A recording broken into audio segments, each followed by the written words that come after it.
এখন রয়েছি আমরা তাজপুরে বিচে। তো এখানে যে যার মতো করে আনন্দ করছি, আর এখানে গবলু এরমভাবে নাচছিল বলে একটু আগে সেটা আমরা এখানে করছিলাম।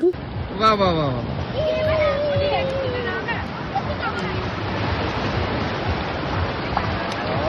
লাভ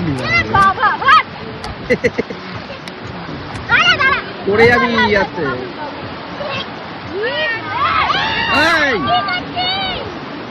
ডেঞ্জার।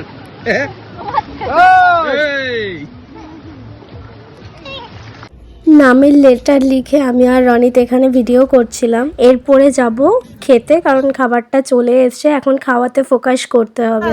একবার শুধুই কাঁকড়া মশলার কালারটা দেখো, পুরো জিভে জল আনার মতো। আর এইরকম বিচের ধারে মানে মশলা কাঁকড়া খেতে হেভি টেস্ট লাগে। কে কে এরকম খেয়েছো আমাকে জানিও কমেন্ট করে। চলো, অনেক দুষ্টুমি হলো, এবার আমরা চলে এসেছি খাওয়া দাওয়া। এখন খাওয়াতে ফোকাস করছি। আমরা এখানে কাঁকড়া মশলা খাচ্ছিলাম, দারুণ রান্নাটা হয়েছিল। আর এরকম বিচের ধারে যদি না খাই তো কোথায় খাবো বলো।